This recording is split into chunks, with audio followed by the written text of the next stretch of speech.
सुरेश एक चाउमीन के ठेले पर काम करता था, पर उस ठेले का मालिक सोहनलाल बहुत ही खड़ूस स्वभाव का था।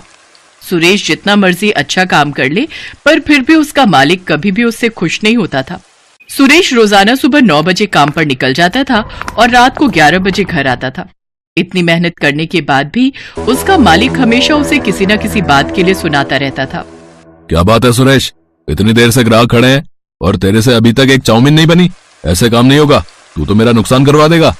मालिक, वो मैंने आपको कल कुछ सामान लिखवाया था, वो कम है, इसीलिए देर हो रही है।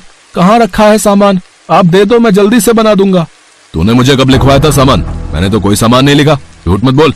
अगर तू लिखवाता तो मैं लेता हुआ आता। अरे भैया, क्या बात है, चाउमीन देनी है या हम जाएं? अरे नहीं नहीं, अभी बन जाएगी चाउमीन है, बस थोड़ी देर में मैं सामान मंगवा लेता हूँ। इतना टाइम नहीं है हमारे पास, रहने दो, हम कहीं और से खा लेंगे। हम तो तुम्हारा नाम सुनकर आए थे कि तुम्हारे ठेले की तवा चाउमीन बहुत बढ़िया बनती है। चलो भाई चलो, यहाँ रुकना बेकार है, यहाँ तो सामान ही नहीं है, चाउमीन क्या खाएंगे है। ग्राहक वहाँ से खाली ही लौट गए। सुरेश के मालिक ने सारा गुस्सा सुरेश पर निकाल दिया और गुस्से में सुरेश को चाटा लगा दिया। तेरी वजह से आज मेरे ग्राहक खाली लौट गए। मालिक, आप मेरे ऊपर हाथ मत उठाओ, वरना। क्या करेगा तू है, क्या करेगा तू बता?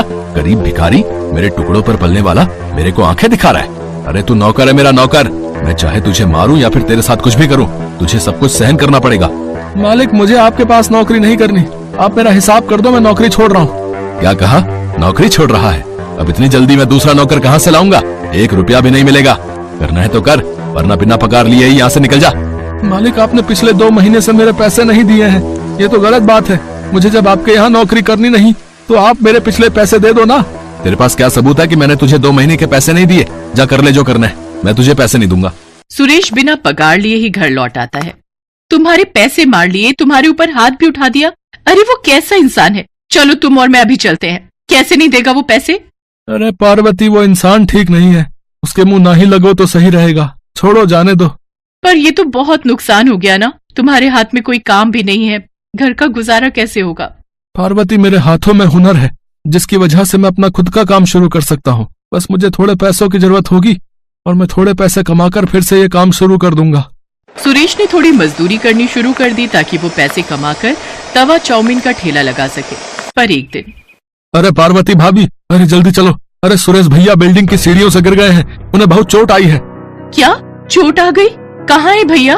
बिल्डिंग के मालिक ने पड़ोस के अस्पताल में भेजा है। सुरेश भैया के सिर पर गहरी चोट आई है। पार्वती दौड़ती हुई अस्पताल जाती है। सुरेश इस दुर्घटना में अपनी आंखों की रोशनी खो देता है। एक के बाद एक परेशानियां सुरेश के परिवार को घेर लेती हैं। सोच रहा था थोड़े पैसे कमाकर तवा चाउमीन का ठेला लगा लूंगा, पर यह मुसीबत आ गई। अब तो मैं देख भी नहीं सकता, मोहताज हो गई है जिंदगी मेरी। पार्वती, मैंने ऐसा कभी नहीं सोचा था। ऐसा न कहो, जिंदगी में अगर परेशानी आई है तो उनसे निकलने का हल भी हम मिलकर ढूंढेंगे। आप ठेला नहीं लगा सके तो क्या हुआ, मैं तवा चाउमीन का ठेला लगाऊंगी। बस आप मुझे तरीका बताते जाना, मैं उसी तरीके से बनाने की पूरी कोशिश करूंगी। मैं भी आपकी मदद करूंगी मम्मी। मैं भी आपकी मदद करूंगा मम्मी। ठीक है मेरे प्यारे बच्चों, तुम सब तो मेरी हिम्मत हो। पार्वती उधार पर चाउमीन बनाने का सामान और ठेला ले लेती है। सुरेश उसे बोल बोल कर तवा चाउमीन बनाना सिखाने लगा। जब पार्वती बाजार में तवा चाउमीन का ठेला लगाती तो सुरेश और बच्चे भी उसके साथ ही रहते। पार्वती धीरे धीरे बहुत ही बढ़िया तवा चाउमीन बनाना सीख गई।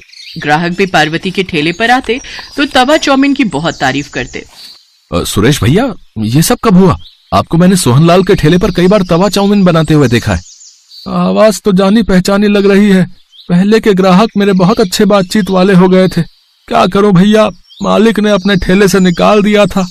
मजदूरी करके थोड़े पैसे कमाने थे तो यह हादसा हो गया। कुछ ग्राहक तो सुरेश को पहले से ही जानते थे। जब उन्होंने उसकी ये हालत देखी तो उन्हें भी बहुत दुख हुआ। धीरे धीरे पार्वती के तवा चाउमीन ठेले पर भीड़ लगने लगी। पर एक दिन सुरेश के मालिक सोहनलाल को जब ये बात पता चली कि उसके सारे ग्राहक सुरेश के ठेले पर तवा चाउमीन खाने के लिए जाते हैं तो वो जलन से भर गया और उसने कुछ गुंडों को सुरेश के ठेले पर धमकाने के लिए भेजा। चलो हटाओ रे, ये चाउमीन का ठेला हटाओ यहाँ से, यहाँ कोई ठेला नहीं लगेगा। कैसे नहीं लगेगा? हमने तुम्हारा क्या बिगाड़ा है जो तुम हमारा ठेला यहाँ से हटवाने लगे हो? तुम लोग ऐसे नहीं मानोगे हैं? चलो भाई तोड़ दो इसका ठेला। पार्वती, ये लोग हैं कौन, जरा पूछो तो। ओए, हमें सोहनलाल जी ने भेजा, समझा? उनके सारे ग्राहक तुम्हारे ठेले पर आने लगे हैं और वो ऐसा कभी नहीं चाहते, इसलिए उन्होंने कहा है कि तू अब ये काम बंद कर इस एरिया में बस उनका ही तवा चाउमीन का ठेला चलेगा, समझे? या कुछ और समझाए? हमें धमकी दे रहे हो? बाजार के बीच में खड़े हैं, अभी आवाज लगाऊंगी तो लोग इकट्ठे हो जाएंगे। अरे भाइयों बहनों, जरा हमारी मदद करो, देखो ये गुंडे हम गरीबों पर जुल्म कर रहे हैं। क्या हुआ बहन जी? चिंता मत करो, हमारे होते हुए गुंडे आपका कोई नुकसान नहीं पहुंचा सकते। चिंता मत करो, हम अभी इनकी वीडियो बनाकर सोशल मीडिया पर डालते हैं। क्या नाम बता रहे थे भैया? तुम्हें किसने भेजा है? गुंडे थोड़ा घबरा जाते हैं। उनके आसपास लोगों की भीड़ जुटने लगती है, जिनमें से कुछ मीडिया के लोग भी थे और कुछ जर्नलिस्ट, कुछ यूट्यूबर। फिर क्या था, उनको देखकर गुंडे बुरी तरह डर जाते हैं। इतनी देर में सोहनलाल भी आ जाता है। अब तो भीड़ सोहनलाल के पीछे पड़ जाती है।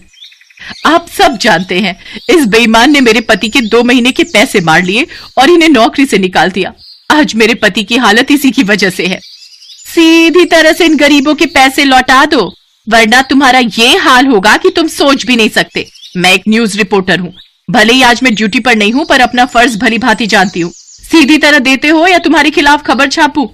नहीं, मैं पैसे देता हूँ। सोहनलाल डर जाता है और वो पार्वती के हाथ में सुरेश के पैसे और बाकी सबके कहने पर उसका जो भी नुकसान हुआ उसमें पैसे बढ़ाकर देता है और उस दिन के बाद उन्हें तंग न करने का वादा करता है। काफी लोग सुरेश और पार्वती की मदद के लिए आते हैं और फिर सुरेश का इलाज भी करवाने के लिए बहुत से लोगों ने मदद की, जिससे सुरेश की आंखों का ऑपरेशन हो गया और उसकी आंखों की रोशनी फिर से लौट आई और सुरेश और पार्वती दोनों मिलकर अपने तवा चाउमीन के ठेले पर मेहनत करने लगे।